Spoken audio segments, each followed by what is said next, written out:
함께 만들어가는 방송 LBC 방송국입니다.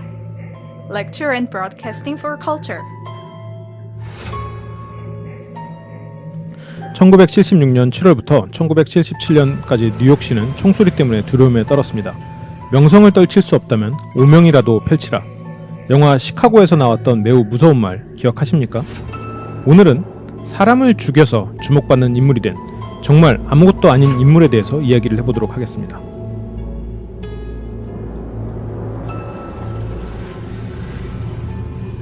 네, 안녕하십니까. 연세련 엑스파일 진행을 맡고 있는 최철 교주입니다. 네, 안녕하십니까. 오설록수입니다. 네. 그 오설록수가 아니라 오설록수군요. 네, 그게 말씀을 드리면 이제 설록수라고 셜록 홈즈를 이제 모방해서 만든 우리나라 소설이 하나 있습니다. 거기서 이제 주인공 이름이 설록수인데 그걸 너무 따라하긴 그래서 오자 붙여서 그냥 오 이렇게 감탄사. 감탄사군요. 네, 성이 오시거나 그렇진 않아요. 네, 저는 정씨입니다. 네, 알겠습니다. 저희가 이제 오늘 오프닝을 하면서 보니까 뉴욕시네요. 1976년 뉴욕시로 돌아갔네요. 네. 요즘 많은 영화나 이런 게 집중하고 있는 것 같아요. 이 시대에. 그렇죠. 요즘 레트로 막 문화 이런 것 때문에. 아무튼 좋습니다. 그러면 범행이 지금 총으로 해서 살인을 저질렀나요? 네, 범인이? 맞습니다. 일단 범행으로 좀 집중을 해서 그럼 이게 첫 번째 사건 아니면 뭐 첫 번째 사건이 알려지지 않은 뭐 최근 사건 어디서부터 시작을 해볼까요? 네, 사건의 숫자가 조금 많기 때문에 조금 들으시면서 조금 호흡이 또는 따라오면 좀 어려움이 있으실 수도 있는데 제가 좀 그래도 최대한 맞춰서 설명을 잘 해보도록 하겠습니다. 그래요? 사건이 많아요? 그럼 사건 순서대로 시간 순대로 한번 쭉 가보죠. 네. 첫 번째 사건 언제입니까? 1976년에 일어납니다. 1976년 7월 29일에 이제 새벽 이고요. 친구 사이인 이제 도나 로리아 그리고 조디 발렌티라는 두 명의 친구가 이제 뉴욕 브롱크스라는 데에서 이제 도나의 아파트 앞에서 잠깐 차를 대놓고 서로 대화를 합니다. 네. 대화를 하던 도중에 어떤 남성이 차 옆으로 딱 다가오는 거예요. 차 옆문에 다가오더니 도나가 딱 그 사람을 보자마자 이 사람 누구지? 왜냐면 사람이 다 놀래니까 갑자기 어떤 사람이 낯선 사람이 다가오니까 뭐 하는 사람이지 했는데 갑자기 그 남자가 이제 449경 권총을 꺼내들고 5발을 격발을 합니다. 그래서 도나가 목과 팔에 총상을 입고요. 조디가 넓적다리 그리고 궁둥이에 이제 총을 맞습니다. 그래요. 네. 도나가 먼저 맞고 조디가 도망치다가 이제 사격을 당한 것 같은 느낌이 들긴 하네요. 네. 근데 사실은 그 차 안에서 이렇게 좀 벗어나오지 못한 상태에서 총상을 입었다고 보시면 됩니다. 옆문에 서 있었고 범행에 여기서 이제 기억할 만한 거는 총알이 계속 떨어졌는데도 이제 빈 공기를 계속 쳤다라는 점이 하나 있고 조디가 차에서 이제 기어 나오면서 이제 살아야 되니까 도움을 요청하고 그때 때마침 이제 조디가 아니라 이제 그 친구 도나의 아버지가 이제 밖으로 아파트 밖에서 집 앞이니까 뛰어나옵니다. 지금 조디가 그러면 살아남았기 때문에 그 빈 총이 격발됐다는 증언이 남은 것 같네요. 네, 그렇죠. 그래서 근데 이제 여기서 도나는 사망을 하고요. 네. 조디 발렌티는 살아남습니다. 네, 이게 첫 번째 사건으로 볼 수 있습니다. 그렇군요. 그럼 두 번째 사건으로 바로 넘어갑니다. 사건이 많다고 했으니까 지금 근데 살아남았고 목격자도 있을 것 같은데 안 잡혔네요. 그러니까 목격 진술이 있긴 합니다. 30대 백인 남성이고 근데 너무 두루뭉술했고 시간이 어두웠기 때문에 조금 신빙성이 어려웠고 당시에는 이 지역이 이탈리아 사람들이 많이 있어서 이건 이탈리아 마피아끼리의 싸움이 아닐까라고 이렇게 방향을 잡고 수사가 시작됐습니다. 그렇군요. 네. 어쨌건 갑작스러운 총기 사고 지금 감이 잡히지 않고 있어요. 1970년 7월 29일 첫 사건, 두 번째 사건은 얼마 후에 일어나는 겁니까? 약 3개월 정도 뒤에 일어납니다. 10월 23일 새벽 2시 30분에 20살의 장발, 머리가 좀 긴 남성인 칼 드나로가 이제 친구와 함께 퀸즈의 술집에서 좀 파티를 합니다.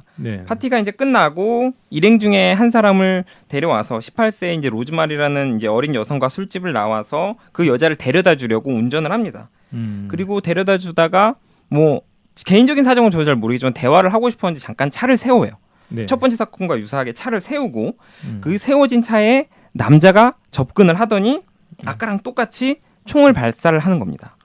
분노의 격발이 이루어졌군요. 그래서 남자가 자동차 안으로 이제 한 5발 정도의 총알을 발사를 해서 두 사람 모두 다 총상을 입지만 다행히도 생존합니다.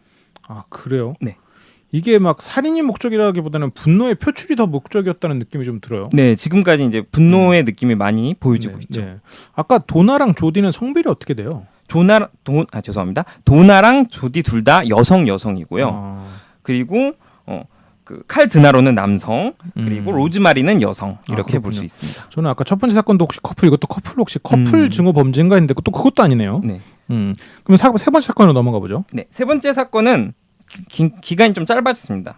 바로 한 달 뒤에 16세의 이제 도나 드맛이라는 사람과 18세의 조앤 로미노가 영화를 밤늦게 봅니다. 야간 영화를 보고 이제 둘 다 어리니까 자동차는 아니고 버스를 타고 귀가를 하는데 이제 퀸즈 지역이 조앤의 집에서 매우 가깝기 때문에 내려서 두 사람이 이제 걷던 도중에 한 남자가 뚜벅뚜벅 걸어오더니 그 두 사람의 이제 맞은편에서 걸어오더니 접근을 시도하는 거예요. 아, 네.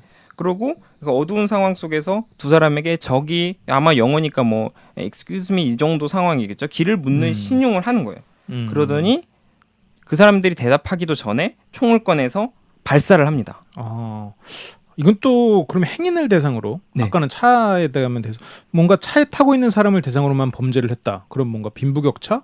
또 커플 대상으로 했다. 네. 이건 또 커플 증오? 근데 지금 다 아니네요. 그러면. 네. 다행히도 사망자는 발생하진 않았어요. 아, 그래요? 네, 근접해서 분명히 나름 근접해서 쐈는데도 사망자가 발생을 하진 않았는데 로마노가 하반신 마비가 이제 이로 인해서 발생하게 됩니다. 그래요. 굉장히 안타까운 부분인데. 네, 맞습니다.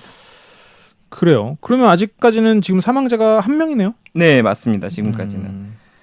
그래서 아마도 이건 제 개인적인 생각인데 어떠한 살해가 되었다라는 이제 명확한 확인, 즉 총을 쏘고 나서 이 사람이 죽었나 살았나를 확인했다기보다는 나름의 사살을 했다는 확신 속에서 현장을 떠났을 거고 신문이라든지 지역 매체를 통해서 이 사건이 성공적이었다. 그러니까 성공적인 표현은 그렇지만 내가 이 사람을 대상으로 범행을 확실하게 저질렀다. 그러지 못했다를 좀 판단하지 않았나.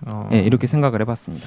그렇군요. 그러면 아직까지 지금 사망자가 하나고, 네. 그럼 이게 연쇄살인 우리가 엑스파일에서 소개를 하고 있으니까 네. 이제 사망자가 더 발생을 했을 거라는 걸 우리가 이제 알고 있어요. 네, 맞습니다. 이제 그거를 얘기 좀 봐야 될 텐데, 그럼 다음 사건은 또 언제 일어납니까? 네, 다음 사건에서 이제 사망자가 2명이 발생을 하게 됩니다. 1977년 1월 31일 26세의 이제 크리스틴이라는 여자가 약혼자인 존 디엘이라는 남자와 함께 또 위치가 같습니다. 퀸즈에 있는 술집에서 시간을 보냅니다.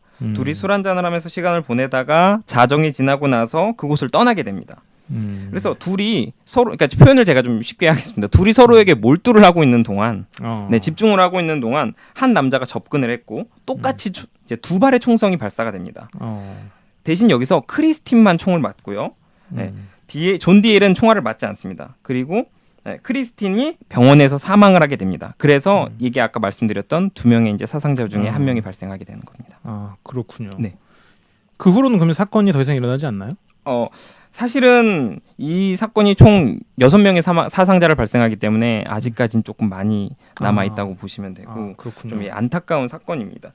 그래서 1977년 3월 8일에 버지니아라는 여성이 학교 수업을 끝내고 귀가하던 중에 그녀가 이제 다트무스 스트리트라는 이제 거리를 걷던 중에 똑같아요. 상황이 똑같습니다. 한 남자가 접근을 하고 449경 권총을 꺼내고 버지니아를 겨냥해서 발사합니다. 그래서 버지니아는 현장에서 즉사를 하게 됩니다. 그렇군요. 이게 지금 오설록수님이 저한테 이제 추리를 해보라고 몇 가지 근거를 또 주셨어요. 그런 대부분 열심히 써주셨는데 이게 제가 그냥 처음 듣기로는 몇 가지 이제 생각을 해봤어요. 이게 빈부격차를, 그러니까 사회에 대한 분노가 있는 그런 것 치고는 너무 이제 대상이 다양하고 그렇다고 이제 커플 증오, 이것도 좀 커플 증오라기보다는 처음엔 여성들만 있었고 그 뒤에는 이제 남녀가 섞여 있었고, 근데 대체적으로 보면 여성이 타겟이긴 했단 말이죠. 네, 맞습니다. 그러면 그 남성이 뭔가 좀 여성스러운 사람은 아니었을까? 머리가 길었거나 뭐 그런 것도 이제 생각해 볼 수는 있겠죠. 금전이나 그런 강도짓을 혹시나 목적으로 할 수도 있다라는 생각도 들긴 들어요. 일단은 아까 말씀드렸던 판단이 정확했어요. 제가 설명을 했지만 칼 드나로라는 이 남자가 이제 두 번째 사건의 피해자인 칼 드나로가 장발의 남자였어요. 시간이 어두웠고 분명 차 속에 있었기 때문에 여자로 혼동했을 가능성이 있는 거죠. 그렇다면 소장님께서 분석하셨던 여성을 대상으로 한 범행이 아니었나, 저도 이쪽에 나름 좀 공감을 하고 있고 금전 자체는 노리지는 않았어요. 그러니까 순전히 금품은 노리지 않고 피해자들 간에도 딱히 연관성이 없는, 그러니까 불특정 다수의 이왕이면 여성으로 추정이 되는 상황을 여성으로 추정이 되는 피해자들을 대상으로 총을 발사한 거죠. 그렇군요.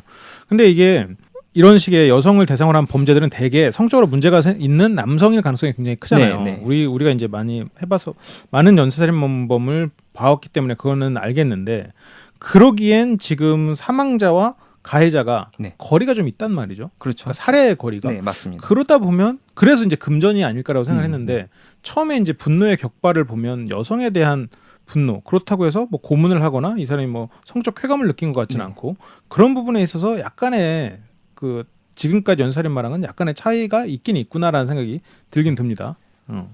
일단은 말씀하셨던 부분처럼 약간 사디즘적인 부분은 좀 전혀 갖고 있지는 않습니다. 순전히 총만 발사하고 그리고 피해자가 사망을 했는지 사망하지 않았는지도 명확하게 확인을 하지 않은 상태에서 현장을 떠났거든요. 네, 그렇기 때문에 이 부분에 대해서는 나중에 제가 말씀을 드리겠지만 지금까지는 소장님께서 파악하시고 있는 부분에 대해서 저도 많이 공감을 하고 있습니다. 이게 그러니까 우리가 이제 이런 범죄자들은 보통 이제 칼 쓰거나 아니면 끈, 그렇죠. 손, 네, 뭐 이런 교사를 걸 쓰는데, 시도한다든지. 교사를 시도. 근데도 총을 쐈다는 건 뭔가 거기에 대해서 나중에 설명을 해줄 네. 것 같아요. 네. 좋습니다. 여기서 이제 이게 연쇄살인으로서 사람들이 다 알았을 것 같아요. 네. 이게 뉴욕시 안에서만 일어났던 일이잖아요. 네네네. 그러면 당연히 이제 경찰의 공조가 없이도 당연히 연쇄살인이겠구나라고 네. 다들 파악을 했을 텐데 네. 이 이후로도 계속 범죄가 일어난 걸 보면 네. 지금 연쇄살인만 잡히지 않은 것 같고. 네, 맞습니다. 왜 그런 거예요? 워낙 주변의 증언이라든지 증거가 음. 명확하게 확보가 되지 않았던 게 제일 크고 막연하게 30대의 남성, 백인 남성이라는 것만으로는 추정하기가 어려웠었던 거고 아마도 이 범인 자체가 증거물을 최대한 남기지 않은 채 범행만 딱 바로 저지르고 자리를 떠났기 때문에 그만큼 자리에 남아있지 않았었던 게 아닌가 싶고 대신에 한 가지는 거의 수사관들이 명확하게 생각을 합니다. 총을 사용을 했다라는 부분은 결국에는 아까 말씀하셨던 카리나 교살 같은 게 아닌 이상 총을 사용한 것은 그만큼 내가 몸집으로 그 사람을 압도할 수 없다라는 부분이 분명히 있다라는 거죠. 여성에 비해서도 그렇죠. 그래서 약간 왜소한 남자 거기에다가 왜소했기 때문에 아까 말씀하셨던 여자와의 인간관계에 문제가 있는 남자가 아닐까라고 생각을 해서 추적을 합니다. 하지만 이거 역시도 정황의 증거였을 뿐이라는 거죠. 그렇죠. 네. 그것만 가지고 특정할 수는 없는다는 네. 얘기죠. 그러면 이렇게 지금 언론에서도 엄청나게 보도가 되고 지금 이런 것에 대해서 수사가 굉장히 많은 인력이 배치가 됐을 것 같은데 그럼에도 불구하고 지금 또 새로운 사건이 발생했을 거란 말이죠. 네, 그 맞습니다. 사건에 대해서도 좀 계속 얘기를 좀 들려주세요. 1977년 4월 17일에 18세의 발렌티나라는 여성이 남자친구와 함께 이제 그 남자의 차에 있었습니다. 네. 그리고 근데 하필이면 그 장소가 첫 희생자들이 살해당한 장소에서 좀 멀지 않은 곳이에요. 그러니까 분명히 나름 사람들이 두려움을 가지고 저 같았으면은 그 자리를 잘 머물지 않고 바로 집에 들어가고 싶었을 것 같은데 네. 좀 그렇지 못한 경향이 있었던 것 같습니다. 그래서 일요일 새벽 3시에 한 대의 차가 이번엔 차가 그들의 차 옆으로 접근을 합니다. 그래서 영화처럼 나란히 세우더니 그들 향해서 총을 발사를 합니다. 그래서 발렌티나는 현장에서 즉사를 또 하고요. 여자가 죽었네요. 네, 맞습니다. 그녀의 남자친구는 병원으로 옮겨졌지만 사망하게 됩니다. 근데 이때 특이한 점이 하나 발생하게 됩니다. 어떤 거죠? 지금 차로 이동했다는 것도 좀 특이한 부분이긴 한데 네. 더 특이한 게 있나 봐요. 네. 특이한 점은 이 일이 있고 나서 당시 이제 수사대의 일원이었던 조셉 보렐리 경감에게 편지가 하나 도착을 합니다. 이 편지 보내는 애들은 좀 악질이야. 네, 또. 맞습니다. 네, 아무튼 네. 편지 내용은 뭐였나요? 편지의 내용이 이제 대충 설명, 좀 상당히 긴 편지인데 대충 설명을 해드리면, 그러니까 저희가 나름 판단을 했었던 부분을 부정하는 게 있습니다. 나는 여성을 증오하지 않는다. 그저 나는 괴물에 불과해. 나는 샘의 아들이야. 샘은 나에게 명령을 하고 나는 그 말을 따를 뿐이야. 나를 막을 방법은 나를 죽이는 것뿐이야. 그러니까 나를 막지 마. 나를 죽일 거 아니라면. 이런 식의 표현이 있고, 나는 아무도 죽이지 않아. 더는 죽이지 않을 거야. 그러다가 갑자기 나는 다시 돌아올 거야 라는 이야기로 마무리를 짓습니다. 이 샘의 아들이라는 것도 좀 특이하네요. 실제 아버지 이름이 샘이었을 리는 없고 네. 이 샘이라는 게 이 사람 안에 있는 살인 충동을 얘기하고 있는 건 아닌가라는 생각도 좀 들고 그러네요. 정확히 좀 많이 보셨고요. 근데 다만 이제 지문이 없었어요. 이 편지에서 지문이 발견되지 않았고 봉투 자체가 또 여러 사람의 손을 타고 오다 보니까 이게 왜냐하면 사건이 관련된 편지인지는 아무도 모르잖아요. 그렇죠. 여러 사람의 손을 타다 보니까 지문이나 다른 물적 증거를 확보를 하지 못했습니다. 그리고 이때부터 소장님께서 파악하신 대로 샘의 아들이라는 별칭을 얻게 됩니다. 샘의 아들. 네, 되게 친근한 별칭이네요. 네 그렇죠. 샘이라고 하면은 좀 음. 영어권에서 조금 이름 자체가 이 편지의 내용이 그러면 대중한테 공개가 되나요? 네 공개가 됩니다. 공개가 되고 그거를 더 확대시키는, 그러니까 사람들에게 일반 시민에게 더 공포감을 주고 어떻게 보면 더 가십거리로 연쇄살인이라는 정말 악질적인 게 사람들이 입에 가십거리처럼 올라가게 되는 사건이 벌어집니다. 뉴욕 데일리 뉴스라는 이제 곳에서 칼럼니스트 지미 브레슬린이라는 사람이 범인으로부터 편지를 받습니다. 아 잠깐 그 편지가 경찰서로 배달된 게 아니라 이쪽으로 배달된 거예요? 아니면 또 동일한 게 또 다른 편지입니다. 또 다른 편지요? 네, 워낙 지미 브레슬린이 이 연쇄살인, 즉 샘의 아들에 대해서 철저하게 막 조사를 하는 듯한 기사들을 많이 남겼고 관심을 보였다고 이 범인이 생각을 해서 이 지미 브레슬린에게 범인이 연락을 취한 것이죠. 그렇군요. 이제 내가 경찰한테 편지를 보냈더니 세상에 안 알려주고 지네만 아니까 나는 세상에 더 유명해지고 싶은 욕망이 샘이 나를 그렇게 욕망하게 만드는데 그렇죠. 그거는 지미 브레슬린을 통해서 이루어야겠다라고 네. 생각을 했나 봐요.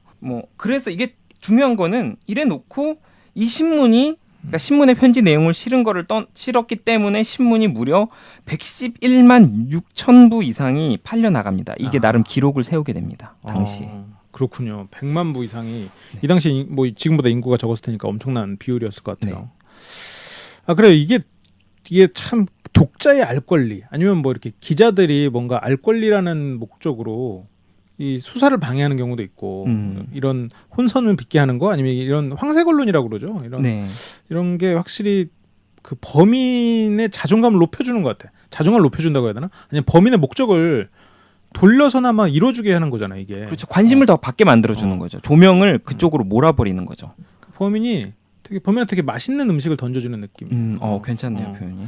아무튼 그래서 그러면 이게 범인을 좀 부추기는 것 같기도 한데 네네. 약간 더 유명하게 만들었잖아요. 그러면 범인은 그것으로서 또 범인행을 저지르고 또 이 언론을 통해서 더 유명해지고 네. 지금 그렇게 하고 싶어질 것 같아요. 네, 악순환이 계속 돼버리죠. 범인이 저지른 추가 살인 있나요? 네. 이제 거의 종지부까지 왔는데 검거까지 딱 2번의 사건이 더 일어납니다. 1977년 6월 26일 주디와 살바토레라는 두 사람이 퀸즈, 이것도 기억해 두시면 됩니다. 퀸즈, 똑같이 퀸즈, 사건이 많이 일어나는 장소죠. 퀸즈에 있는 나이트클럽 엘파스에서 시간을 보내고 있었습니다. 한창 이제 연쇄살인 사건이 막 언론을 통해서 나돌고 사람들의 입에 오르내리니까 클럽이 분명 많이 한산했을 거예요. 네. 그러다 보니까 당연히 자신들이 원하는 그런 대상과의 파티 같은 것이 이루어지지 않았을 테고 새벽 3시에 주디아 살바토레 이 두 사람이 나이트클럽을 떠나게 됩니다. 근데 바로 떠나기보다는 아마 그 근방에 자신의 차가 있었기 때문에 그 안에 있었던 걸로 추정이 됩니다. 그렇게 해서 두 사람이 차에 있을 때 범인이 나타났고 늘 그랬듯이 총을 발사합니다. 그래서 살바토레는 손목에 총을 맞고요. 주디는 목덜미와 머리 그리고 어깨에 총을 맞습니다. 확실히 여자가 확실한 주디는 집중 공격을 받았네요. 네. 그러면 살바토레가 남자였을 가능성도 있겠네요. 네, 아마도 제가 기억하기에도 남자였을 것 같은데 이 부분은 나중에 다시 좀 보충을 해드려야 될 것 같고. 네. 다만 보통 나이트에서 네. 3시에 나오기에는 여자끼리 3시에 잘 안 나와요. 아 그렇습니까? 뭘 모른 척 합니까? 아, 그럼 나만 나쁜 놈 되잖아. 그래서 이제 주디보단 살바토레가 분명히 움직이기가 원활했을 거고 이 살바토레가 나이트클럽으로 되돌아간 덕분에 다행스럽게 이제 샘의 아들의 추가적인 공격으로부터 생존을 하게 됩니다. 그리고 이로부터 약 한 달 정도 뒤 1977년 7월 31일에 일요일 이것도 새벽 1시 반이에요. 연인 사이였던 스테이시와 밥이라는 두 커플이 영화를 보고 나서 브루클린 지역의 그레이브 샌드만이라는 이제 근처의 조용한 곳에서 나름 공원이 있는 곳에서 주차를 합니다. 그래요. 이게 계속 주기적으로 사건이 일어나는데 참 밖에 잘 돌아다니시네요. 저도 그러니까 아마도 사람들의 입장에서는 내가 연쇄살인마의 표적이 되지 않을 거라는 나름의 그런 좀 안전적인 생각이 있었을 수도 있고 특히 이 이 커플의 경우에는 퀸즈가 아니라 장소가 브루클린이었어요. 조금 떨어져 그렇군요. 있었기 때문에 안전하다고 생각했었던 것 같습니다. 그리고 실제로 밥이라는 남자가 스테이시라는 여자친구한테 야 괜찮아 거긴 퀸즈고 우린 브루클린이야 사건 안 일어나 오빠 믿어 약간 이런 이제 좀 안심을 시켰던 거죠. 성욕은 진실의 눈을 조금 무디게 만들죠. 네. 네. 근데 이제 이 두 사람이 공원을 걷다가 스테이시가 누군가 자신을 보는 듯한 느낌을 받아요. 그래서 계속 이제 자신의 이제 남자친구를 보채는 거죠. 자동차로 돌아가자 해서 두 사람이 자동차로 돌아왔어요. 무서워하면. 무서워서 돌아왔으면 차를 타고 빨리 떠나가야 되는데 차로 아직 떠나가질 않는 거예요.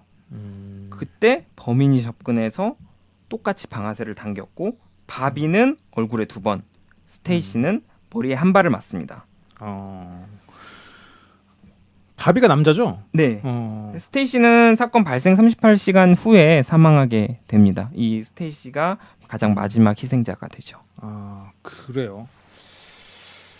이건 정면에서 쐈네. 바비는 정면에서 쏘고. 그렇죠. 그러니까 여태까지 맞은 사람들의 위치, 그러니까 탄도학적인 측면에서 제가 나름 좀 보려고 했지만 사실은 명확하게 이제 피해자의 모습을 확인할 수 없었기 때문에 글귀를 통해서 추정을 하면은 그 전까지는 아마도 누구는 맞고 누구는 덜 맞고 이런 게 있지 않습니까? 아마도 그렇죠. 조수석에 있었던 사람이 여자거나 또는 운전수가 남자다 이런 것을 명확히 확보를 하고 옆에 서서 사격을 했을 가능성이 높다라고 판단을 합니다. 차로 같이 댔었던 것도 네. 차를 2대를 바로 옆에 댔었던 것도 그러한 어떻게 보면은 총격 거리를 확보함에 있어서 그러한 목적이 있었던 게 아닌가라는 생각도 좀 들고요. 그렇군요. 이 범인이 지금 아직은 우리가 안 나왔는데 이제 곧 체포가 될 거예요. 네. 근데 이 범인에 대한 특성을 좀 생각을 해보면 혼자 사는 사람일 가능성이 굉장히 큰 것 같아요. 새벽에 혼자 다니는 거 보면. 그렇죠. 혼자 사는 거고 아까 뭐 자동차도 있었고. 네. 그러면 직업은 있었겠죠. 있으니까 자동차를 몰지 않았을까. 네, 어느 정도 경제적인 게. 그리고 계속 한 지역에서 일어나니까 뭔가 떠돌이 생활을 하는 사람은 당연히 아닐 테고. 네. 뭐 자기 과시형 성격도 어느 정도 드러났고. 네네. 이 정도면 지금 이 정도 사건이 계속됐으면 프로파일러들이나 이런 분들도 어느 정도 윤곽을 잡지 않았을까라는 생각도 좀 들긴 들어요. 네, 윤곽을 잡히는데 사실 좀 이 범인이 검거되는 과정이 네. 명확한 어떤 사건에 대한 과학적인 수사라든지 물론 그런 부분이 없진 않았지만 사실 정말로 수사기관이 너무나 수사를 잘해가지고 잡혔다기보다는 좀 범인의 실수에 의해서 잡히게 됩니다. 보통 그렇더라고요. 네. 그러니까 우리가 수사하시는 분들을 폄하하는 건 아니고 네네. 수사 자체가 워낙 힘든 일이고 네. 그런 뭐 약한 부분을 공략하는 게 또 하나의 수사의 또 전략이겠죠. 그러니까 사실은 설명을 드리지 않았지만, 그러니까 범인을 잡는 과정에서 이제 지역의 경찰관과 이 경찰관의 사실은 끊임없는 추적 때문에 잡히게 됩니다. 근데 사실은 그 당시에는 그 사건이 정말 아무것도 아닌 일반 사회적인 사건이었고 그 사람이 실제 샘의 아들이라는 판단은 없었습니다. 다만 그 사람이 노력에 의해서 아까 말씀드렸던 특별수사본부에 그 사람의 신상이 전해지게 되고 그러는 과정에 범인의 실수까지 합쳐져서 더 빨리 잡히게 된 거죠. 그 범인의 실수 좀 들어봅시다. 그 범인의 네. 실수가 뭐였습니까? 이제 7월 31일이 제가 말씀드렸던 마지막 범행이었어요. 네네. 마지막 범행 당시에 이 범인이 주차 위반을 합니다. 꼭 그런 거에서 꼭 문제가 생기더라고요. 네. 주차 위반하는 게 참 감사한 일이 어떻게 보면 범인을 그렇죠. 잡으셨으니까 아무튼. 네. 그러니까 주차 위치가 이제 미국에 이제 소화전들 있지 않습니까? 네네네. 그 소화전을 가로막았던 거예요. 그러니까 경찰이 충실하게 이거 주차 위반, 이게 교통법규 위반이네. 딱지를 딱 붙인 거예요. 스티커를 딱 붙였는데 범행을 딱 저지르고 범인이 왔더니 범칙금 납부 스티커가 딱 붙어 있는 거예요. 자기 차에. 그 잘 떼지지도 않는 그 스티커가. 그렇죠. 이 범인이 지금 딱 살해를 하고 네. 그때 얼마나 자기가 스스로가 신이 된 듯한 기분을 가지고 있었겠어. 그렇죠. 그러니까 막 군대 가짜대한 병장이 막 세상이 막 만만한 거야 지금. 네네. 내가 사람 목숨줄을 내가 쥐고 있는 사람한테 감히 딱지를 붙여? 그래서 어떤 행동을 했을지는 좀 보이는데 어떻게? 그러니까 뭐 예상하셨겠지만 그 스티커를 딱 뜯어내서 구기고 길거리에 그냥 던져버립니다. 별로 그거에 대한 중요성을 생각하지는 않았던 거죠. 그렇죠. 네, 근데 그 장면을 어떤 당시에 이제 개를 데리고 산책을 나갔던 여성 세실리아 데이비스라는 여성이 이제 다 봅니다. 경찰이 불법 주차한 차량에 딱지를 부착하는 것도 봤고 얼마 뒤에 총성도 들었고 그러고 나서 남성이 그 차로 와가지고 이제 이걸 버리고 가는 것, 차를 타고 떠나는 것까지 목격을 합니다. 거기에 데이비스가 나름의 이제 관찰 또는 날카로운 판단이 있었을 수도 있는데 총이라고 추정될 만한 물건을 봤다고 자기가 주장을 합니다. 그래서 그것을 이제 목격했다는 것을 경찰에 신고를 하죠. 아 그렇군요. 그러면 지금 이 범인이 어차피 우리가 예상한 대로 범인이 잡혔겠네요. 수사를 당연히 했을 거고. 네. 뭐 일단 차량이 당연히 조회가 됐으니까 이 사람의 인물에 대해서도 나왔을 거고. 네. 그래요. 그럼 뭐 신원하고 주소를 바로 알아냈을 것 같네요.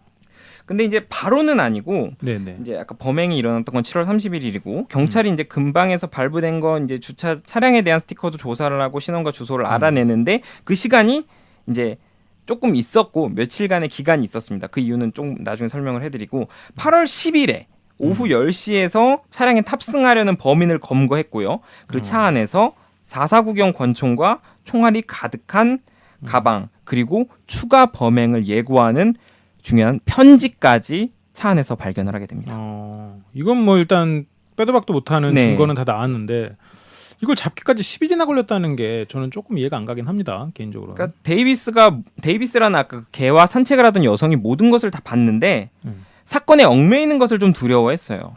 특히 더군다나 이게 만약에 연쇄살인 또는 한창 총격이 일어난 상황에서 총격을 들었기 때문에 스스로에 대한 두려움이라든지 사건 자체에 대한 두려움을 가지고 있었고요. 그러다 보니 사건이 발생하고 나서 3일 후에 경찰에 신고하게 됩니다.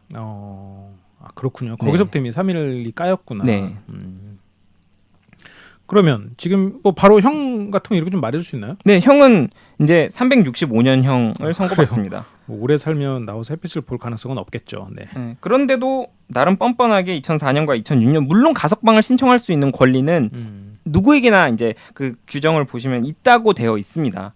가석방 신청을 하지만 당연히 예상하셨겠지만 기각이 되고 현재까지도 복역 중입니다. 지금 살아 있구나. 이 네. 사람은 지금 이 범죄자 이름이 아직 안 나왔어요. 그러고 보니까. 네. 이 범죄자 이름이 뭡니까? 사실은 이 쌤의 아들, 사실 쌤의 아들이란 칭호를 들으시면 많이 이미 파악을 하셨을 분들이 사실 연쇄살인 엑스파일 청취자분들이라면 이미 또 많이 예상하셨을 것 같은데 데이비드 버코위치라는 사람입니다. 이름이 뭔가 익숙하긴 하네요. 네. 데이비드 버코위츠. 네. 사실은 좀 워낙 좀 유명했었던 연쇄살인마 중에 하나기도 하고 그래서 좀 최대한 이 데이비드 버코위치라는 이름을 좀 뒤에 숨겨놓으려고 좀 많이 좀 스토리를 좀 조작을 했습니다. 네네. 네. 아까 그 목격자랑 이름이 비슷해도 헷갈리시면 안 됩니다. 목격자는 좀 네. 다른 이름이었어요. 네, 목격자는 데이비스였고 네네. 얘는 데이비드 버코위츠. 데이비드 버코위츠. 성이 좀 특이해요. 버코위츠라는 네. 성도 좀 특이하고. 단순하게 생각하면 아버지가 샘 버코위츠인가? 뭐 이렇게 생각을 그렇죠. 할 수도 네, 있는데 그렇게 판단할 그렇진 수도 않을 있죠. 것 같아요. 버코위치라는 성 자체가 좀 특별한데 이 부모 역시 친부가 아니에요. 그래요? 네. 양부모로부터 받은 성이고 친모의 이름은 베티 보더라는 여성입니다.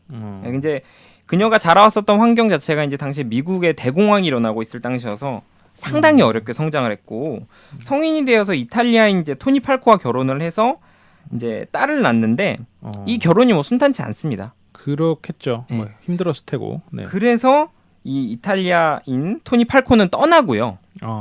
그러던 와중에 이제 부동산 중개업자 조셉 클레이먼을 만나서 아들을 가지게 됩니다. 그가 바로 데이비드 버코위츠입니다.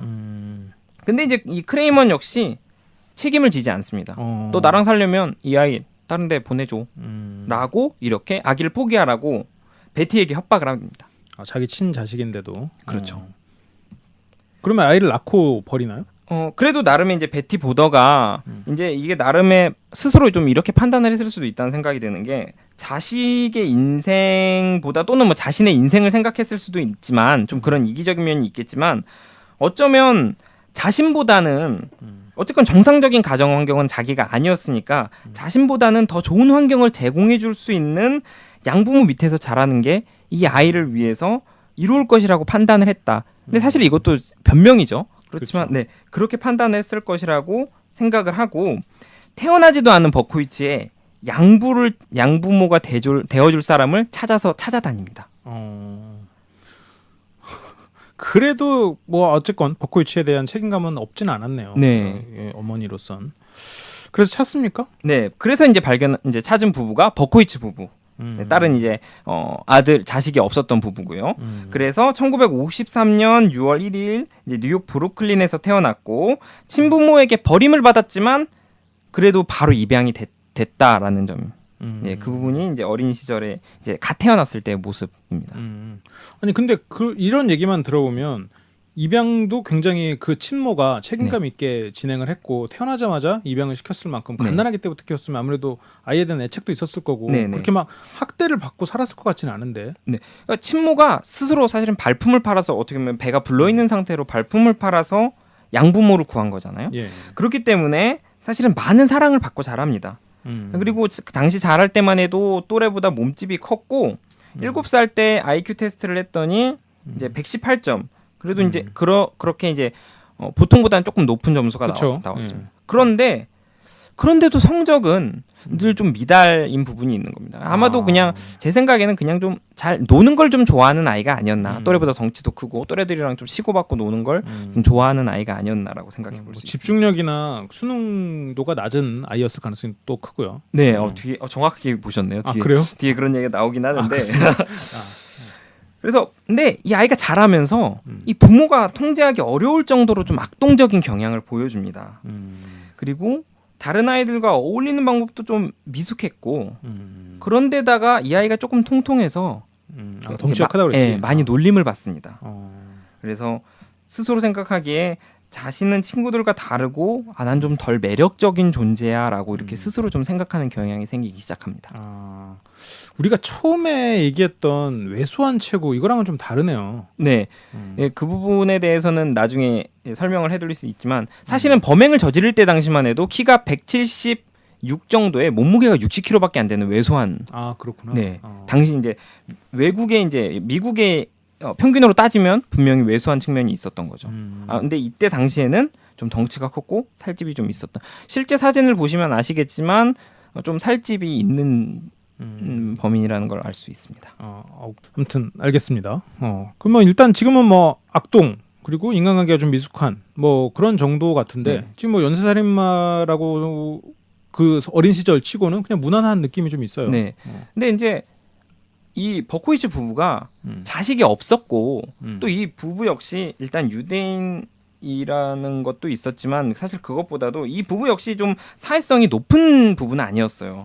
그리고 뭐 특별히 누구랑 어울리려고 이제 다니는 사람도 아니었기 때문에 사실은 그 데이비드 버코이치가 이런 부모의 성향을 좀 보고 배우지 않았나. 그래서 인간관계를 맺는데 좀 어려움이 있지 않았나라는 판단을 할 수 있고. 사실은 이제 좀 아까 이제 징조에 대해서 여쭤보셨는데 좀 징조라기보다는 징조라고 봐도 무방하겠죠. 어머니가 키우고 있는 이제 물고기가 있었는데 그 어항에다가 암모니아를 부어서 어머니의 물고기가 죽어가는 과정을 보이는 등 동물 학대의 경향을 보이기 시작합니다. 그렇군요. 네. 어항에다가 암모니아 부으면 물고기가 죽겠네요. 그렇죠. 네. 저는 그쪽은 이제 화학 쪽은 아니어서 저도 잘 몰랐습니다. 그러면 어항에다 오줌 싸면 물고기가 죽겠네요. 네, 미안합니다. 농담이었습니다. 그러면 그리고 또 다른 문제 혹시 뭐 드러난 건 없나요? 아까 말씀하셨던 주의력 결핍 장애가 있었습니다. 그렇군요. 네. 확실히 좀 IQ가 높으면서 성적이 안 나오는 친구들은 약간 이런 장애가 있는 경우가 많아서 좀 너무 정확하게 보셨네요. 이게 사실 뭐 마이클 스토닝 이 부분에 대해서 좀 분석한 게 있는데 사실 소장님의 설명이 거의 맞게 딱 들어갔어요. 감사합니다. 너무 부끄러우니까 그만 칭찬하세요. 네. 게스트설과 좀 다른 반응이라 제가 약간 적응하는데 시간이 필요해서 저를 너무 좋게 봐주시는 것 같아가지고. 네. 그리고 이 부분은 좀 제가 나름 별표를 치고 싶은데 연쇄살인마의 특징이라고 할 수 있었던 동물학대도 나왔습니다. 네, 그렇죠. 그리고 또 하나가 나옵니다. 어린 시절부터 불장난을 엄청 좋아합니다. 별명이 친구들한테 불렸던 별명이 방화광이에요. 일반적으로 아이들이 조금 장난치는 그런 정도의 방어가 아니라 막 엄청나게 했으니까 방화광이라고 붙여졌겠죠. 나중에 이제 체포되고 나서 이 버코이치가 얼마나 이 사람이 참 뭔가 기록에 대한 거를 참 남겨놓는데 철저했다라는 걸 알 수 있냐면 스스로가 적어놓습니다. 1488건의 방화. 이걸 방화 일지에 기록을 해놓습니다. 엄청나요. 네. 이거는 상상을 초월한 난 한 몇십 건 정도라고 생각했거든요. 많다고 해도. 네.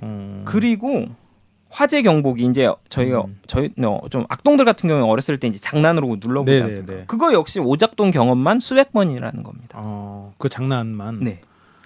이 방어라는 키워드에 이렇게 많은 숫자의 횟수가 나올지는 몰랐어요. 네. 이 전형적인 연쇄살인마들의 요인 중에 하나잖아요. 네. 그런데 어쨌건 이런 요인들이 가득하다고 하더라도 우리한테 필요한 거는 연쇄살인마가 완성되기에는 촉발 요인이 또 필요할 네. 거란 말이죠. 트리거라고 좀 표현을 하기도 하죠. 네. 네. 그러면 그 촉발 요인이 된 그 트리거가 된 게 사건이 뭔가 있었을 것 같은데 네. 그런 거에 대한 기록이 있나요?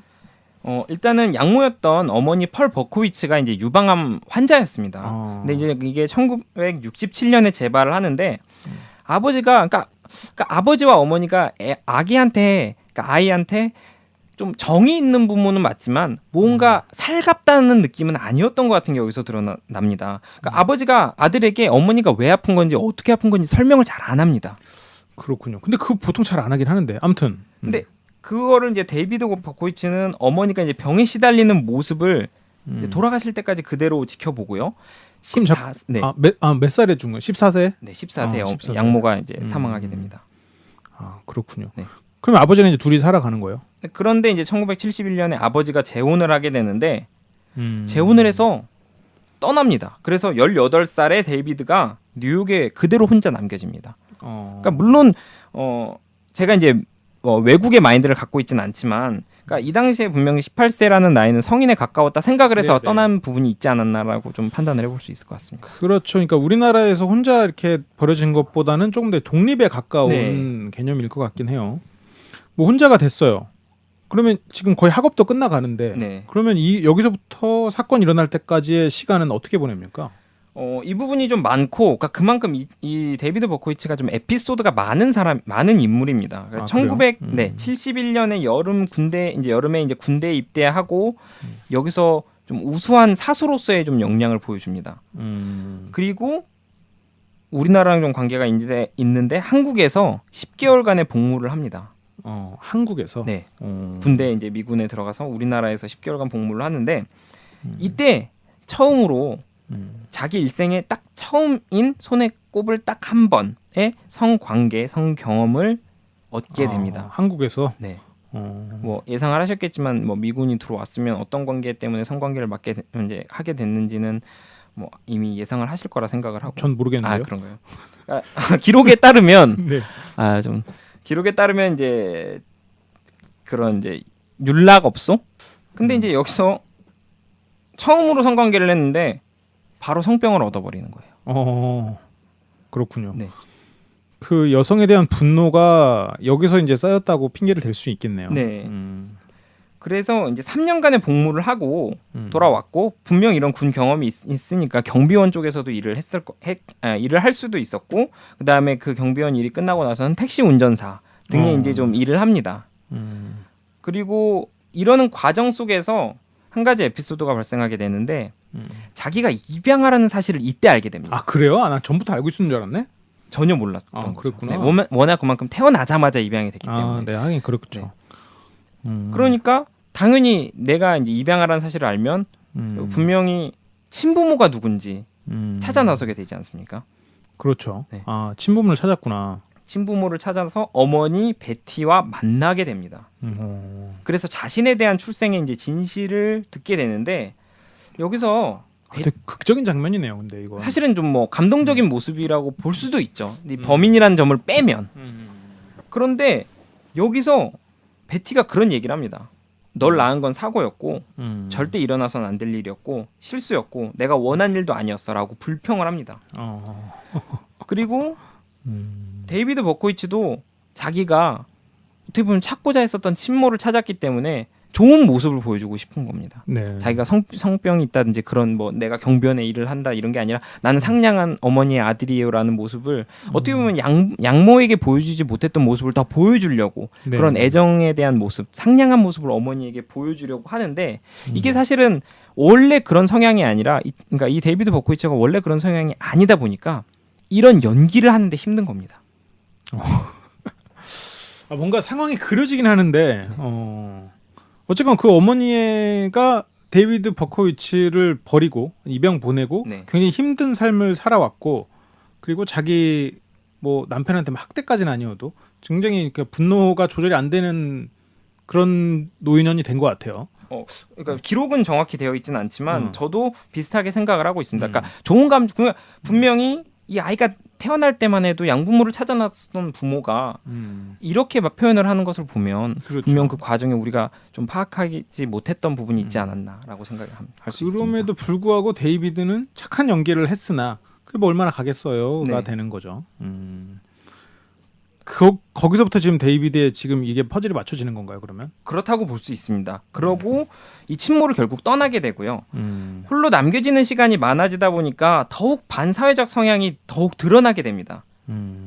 그리고 여기서 이제 아까 총기에 대한 질문을 하셨는데 그러면서 본인이 주장하길 뭐 망상이 있었다. 악마가 나에게 막 아까 말했지만 샘이라는 사람이 나에게 범행을 저지르려고 했어. 뭐 이렇게 해서 있었던 아까 예. 네, 이제 쌤의 검거 아들. 검거 과정에서 있었던 이제 좀 사소한 사건 그런 것도 일어나게 되는데 이제 그것보다도 총기 사건 이전에 나이프를 가지고 두 명의 여성을 습격을 합니다. 이미 그 전에 칼로 시도를 했었군요. 네, 근데 실패하게 됩니다. 키나 이제 몸집 자체가 분명히 상대를 압도할 수는 없었던 것 같고 그리고 칼이라는 특성 자체가 사람을 살해하는 게 일단 첫 번째가 쉽지 않고 두 번째는 범행이 일어났을 때 피가 묻지 않습니까? 그러니까 이 피를 묻히고 돌아다닐 수는 없었다라고 자기가 생각을 하는 거죠. 그래서 이제 총으로 방향을 바꾸게 되고 휴스턴 즉 뉴욕과 좀 먼 곳에서 일부러 뉴욕에서 구매를 하면 잡힐 위험이 있으니까 휴스턴에서 449경 권총을 구입하게 되는 거죠. 그러니까 이게 원래는 피해자와 굉장히 거리를 가까운 살해 방법을 하고 싶었지만 네. 여의치 않으니까 그런 걸 따지면 굉장히 겁쟁이까지는 아니어도 뭐 좀 겁이 많은 네. 스스로는 막 분노가 조절 안 되고 그렇게 얘기했겠지만 뉴욕이라는 여기 이제 그 오슬록수님이 되게 멋있는 글을 써놨지만 제가 한번 대신 읽어보겠습니다. 결국 뉴욕이라는 거대 도시의 어두움 속에 살았고 외로워했으며 혼자만의 세계에서 살다간 살인자가 된 인물이라고 이제 네. 오슬록수님 정의를 했어요. 굉장히 멋있는 말이네요. 근데 이제 잡혔을 때 네. 이제 뭐 지난번에 이제 그레이엄 영도 그런 얘기를 했지만 버코이츠도 뭐 비슷한 이야기를 합니다. 이제야 나를 잡았구나.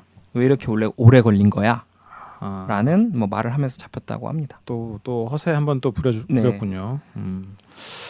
좋습니다. 여기까지가 이제 버코위츠의 체포까지의 과정입니다. 네. 버코위츠의 탄생에서부터 버코위츠에 대한 분석을 좀 해봅시다. 네. 버코위츠가 지금 사디즘, 뭐 고문 이런 게 전혀 안 나타났는데 네. 저는 이게 안 나타난 게 정말 이 사람이 과학적 성향이 없었는지 네. 아니면 그냥 겁이 많아서 사람은 죽이고는 싶은데 겁이 많아서 그런 건지 그게 좀 궁금해요. 네. 어떻게 생각하시나요? 사디즘이라는 게 상대에게 고통을 가하고 그 고통을 가함으로써 쾌감을 느끼는 데에서 기인한다고 볼 수 있는데 사실은 여성을 괴롭히는 판타지를 가지고 있지는 않았습니다. 그리고 방식 역시도 총을 쏘고 자리를 떠나는 범행 방식을 선택했기 때문에 사디스트적인 방식은 아니었고요. 그리고 사디스트로 볼 수 있는 밴디지라든지 그리고 뭐 겁을 주거나 신체적인 폭행이 없었다라는 측면에서 밴디진이 묶는 거 말하는 거죠? 네. 네네. 고통이라는 키워드보다는 살의 사람을 죽이고자 하는 그 마음이 더 강했다라고 볼 수가 있습니다. 네, 그래서 저는 나름대로 생각을 해본 게 물론 이제 좀 참고 도서도 있었지만 나르시시즘 그리고 정신분열 두 글자 더 붙여서 연극이라는 측면에서 분석을 할 수 있겠습니다. 정신분열 연극이요? 네. 그래요. 일단 나르시시즘부터 좀 얘기를 좀 해줘보세요. 이게 이제 한 그 심리학자 그러니까 독일의 심리학자 작세라는 이제 학자가 얘기를 한 건데 어린 시절 부모나 다른 주요한 인물로부터 무시당하고 그런 과정 속에서 성과를 거두었을 때 관심을 받을 수 있다고 이제 신호를 받는 경험으로부터 생겨난다. 그러니까 말이 좀 어렵게 돼 있는데, 그러니까 어린 시절 부모나 좀 키맨으로부터 무시를 당하는 환경이 있었던 거고 그런 사람한테 성과를 내가 가져다 주니까 뭔가 좋은 걸 주고 관심을 주네라는 신호를 지속적으로 받는 거예요. 그렇게 되다 보니까 교육이 되고 경험이 되면서 그러한 나르시시즘, 즉 이제 나르시시즘이 일어난다라고 얘기를 하는 겁니다. 범죄라는 측면을 좀 빼고 봐도 네. 이게 이제 사람 심리에서도 똑같이 일어나는 일이거든요. 네. 실은 이게 감정적 스트로커라고 해서 우리는 항상 감정적으로 목말라 있으니까 나쁜 짓을 해서라도 관심을 얻고 싶어하는 네, 맞습니다. 애들이 나쁜 짓 하는 게 약간 그래서 그런 거거든요. 네. 자꾸 다독여주고 그래서 칭찬을 하는 것만큼 사람을 조종하는 방법이 없다라고 저도 이제 가르치는데 네. 결국 그게 보상이거든요. 행동에 대한 네, 보상을 맞습니다. 하면 계속 그게 이제 강화되는 네. 보상 강화 이론에서도 그 얘기가 나오고. 네. 근데 이게 나르시시즘에서도 이렇게 적용이 되는군요. 네. 또 그렇게 생각하면 그럼 누구나 있는 거 아닙니까 이 정도는? 그렇게 판단하시는 게 맞고요. 틀린 판단은 아니고요. 다만 이제 아이가 그런 능력, 즉 어떠한 관심, 부모나 키맨으로부터 관심을 받을 수 있는 성과를 거둘 능력을 가지지 못했을 때 문제가 발생한다는 겁니다. 그러니까 실제 인생에서 만족을 느끼지 못하게 되면 불만 또는 질투, 증오 같은 게 일게 되고 그런 과정 속에서 스스로에 대한 과대 포장이 같이 일어납니다. 나는 충분히 그런 존재인데 상황이 안 좋은 거야. 또는 얘가 날 못 알아보는 거야. 난 할 수 있는데 안 좋아서 그렇게 된 거야라고 하다가 결국에는 사실과 직면하게 되는 거죠. 진실에 대해서 알게 되고 주변 사람들로부터 비난에 마주하게 되는 겁니다. 그러다 보니까 이것을 벗어나기 위해서 폭력을 선택하는 거죠. 그러니까 이렇게 악순환이 계속 일어나는 거예요. 그러니까 실제 인생에서 만족은 느끼지 못하고 그러다 보니까 불만이나 질투, 증오가 생기지만 그리고 스스로에 대한 과대 포장을 하지만 현실은 아니니까 이거를 폭력으로 벗어나려 하고 그러다 또 다시 그렇게 하고 그런 악순환이 이제 지속된다라고 얘기를 하죠. 그러네요.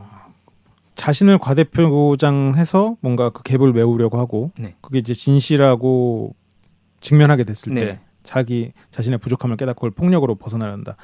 이게 사람들이 발전 없는 사람들이 실은 그렇거든요. 우리도 이제 저도 이제 그 생각을 하는데 첫 단계는 내가 얼마나 부족한지를 깨닫는 순간 그걸 인정하는 게 첫 단계인데 그게 실은 굉장히 힘들고 어려운 일이거든요. 근데 이렇게 폭력으로 해결하려다 보니까 결국 어떤 것도 실현하지 못하고 꿈은 그냥 멀리 있고 그냥 마음속에서 난 이렇고 결국은 다 실패만 맛보고 분노로 표출이 되는 경우네요. 그러니까 이거를 버코이치에게 대입을 시켜보면 그러니까 자신이 원했던 삶을 전혀 얻지 못했어요. 그러니까 제가 아까 군대 입대했다 했는데 이 버코이치는 전쟁 영웅이 되고 싶어 했거든요. 아 그래요? 근데 실제로 간 곳은 한국에서 복무를 하게 되고 그거 역시 실패하게 되고 열렬하게 뭐 사랑을 베푸는 연인이고 싶었지만 그거 역시도 얻어내지 못한 거죠. 네. 받을 사람이 있어야 사랑도 하는 거지. 뭐 아무튼 그렇군요. 작세라는 학자가 이제 이러한 인간을 실패만 맛보는 나르시시스트라고 표현했습니다. 성공한 사람처럼 대우받고 존중받고 싶은 바람을 이제 억누르지는 못하면서도 자기가 아까 가지고 있던 자기만의 판타지에 갇히는 거예요. 그래서 자기만의 갖고 있는 과대 망상이나 자기 미래에 대한 환각을 그리게 되고 또 그런 것을 만들어내는 데 집중을 하다 보니까 그러한 삶 속에서 갇혀버리는 거죠. 그런데다가 데이비드 버코이치의 상황을 보면 뭐 언론이나 사람들이 갑자기 시선을 통해서 막 쌤의 아들 하게 되니까 스스로가 대우받는다고 느끼게 된 거예요. 그런 좀 부분이 있었죠. 아까 말대로 이제 실패한 맛보는 나르시시스트가 성공을 했네요. 네, 그렇게 스스로가 느껴버리는 거죠. 사람들의 관심을 얻음으로써 보상을 받은 거고. 네. 데이비드 버코이치가 자기만의 환상에 빠져 있다는 걸 알 수 있는 계기가 뭐냐면 사례가 있는데 로버트 레슬러 오랜만에 듣네요. 오랜만에 듣죠. 게스트서에 굉장히 사랑에 맞지 않았던 로버트 레슬러. 그리고 뭐 존 더글라스도 있었는데 네네. 존 더글라스의 기록도 있지만 그 부분은 뭐 나중에 얘기해드리기로 하고 이제 로버트 레슬러가 말하기를 버코이치가 자기가 이제 저지른 범죄에 대한 신문 기사를 모아두고 뭐 스크랩북을 가지고 있었다는 거예요. 그리고 심지어 감옥에 갇혀서도 기사를 계속 오려붙이는 작업을 했다는 거예요. 그러니까 이게 무슨 말이냐면 자기가 스크랩북 작업을 하고 스크랩북을 보면서 그 범행의 환상 속에 다시 빠져들어가는 거죠. 내가 관심 받았던 순간, 내가 인정받는 순간이야라고 자기 만족을 계속하게 된다라는 얘기를 합니다. 이 연쇄살인마들이 되게 어이없는 전리품들을 간직하는 이유도 약간 그런 비슷한 것 네. 같아요. 로버트 레슬러가 반가웠고 편지도 어쨌건 그거랑 같은 일환이었겠죠. 네, 맞습니다. 보내는 것도. 쌤의 아들이라고 자기가 칭해지다 보니까 그때부터 자기도 난 쌤의 아들이라고 더 적극적으로 편지를 보내기 시작하고 뭐 심지어는 일설에 의하면 로고도 만들었다라는 정말 어이없네요. 이야기도 있습니다. 그렇군요. 아 맞다. 아까 우리가 얘기했던 것 중에 나르시시즘과 제가 아까 인상 깊게 들었던 단어 하나가 더 있었어요. 네. 정신분열 연급. 네. 정신분열증을 연극했다는 겁니까? 정확하게 이제 예상을 하셨는데 루이스 가르비토 얘기를 하셨을 때 비슷한 말씀을 하셨어요. 정신분열증을 연기를 했다. 이런 상황을 모면하기 위해서 환각이라든지 환청을 근거로 데이비드 버코이츠도 정확하게 그러한 행동을 합니다라고 저는 생각을 해요. 그리고 마르크 베네케라는 이제 유명한 그 법의학자 그리고 그녀의 그 사람의 와이프인 심리학자인 그녀의 이제 와이프도 그렇게 얘기를 합니다. 그게 무슨 얘기냐면 데이비드 버코이츠가 정신분열증을 주장을 합니다. 뭐 굳이 더 말씀을 해드리면 뭐 정신분열형 또는 정신분열성 성격 장애가 아니라 질병으로서의 정신분열증을 얘기를 합니다. 그래서 이제 마르크 베네케가 이거를 정신분열증을 이제 따로 분류를 하기로는 편집형이 있고 긴장형, 와해형 그리고 잔류형 이렇게 있다라고 얘기를 합니다. 굉장히 어렵네요. 단어 자체로도. 네, 쉽게 내용은 사실 별거는 없습니다. 그러니까 편집형이라는 것은 망상과 계속적인 의심 그리고 주변의 세계에 대한 왜곡적인 해석을 갖고 있다라는 거고 편집형은 편집증적이다라는 네, 거군요. 맞습니다. 네. 긴장형은 말 그대로 좀 긴장의 증세가 드러난다라고 해석하시면 됩니다. 그러니까 뭐 말하기를 좀 거부한다거나 움직임이 뭐 안절부절 움직이지 않고 좀 뭐 극도적으로 이렇게 안절부절한 모습을 보인다거나 타인을 모방하거나 혼자 막 갑자기 소리를 꽥 지른다거나 하는 모습을 좀 보이고요. 와해형은 전반적으로 다 사람의 심리라든지 정신이 와해된 거예요. 그러니까 사회 관습을 무시하고 막 옷을 다 벗고 다니거나 갑자기 대소변을 못 가리고 방뇨를 하게 되고 이러한 현상이 와해형이고 잔류형은 증세가 좀 나아져서 기준을 완벽하게 충족시키지는 않지만 뭐 일부 증세가 좀 남아 있다. 이렇게 보시면 되는데 버코이츠가 여기서 주장한 것은 망상, 나 악마가 보여, 악마의 환청이 들려라는 것을 근거로 편집형인 정신분열증을 주장하기 시작합니다.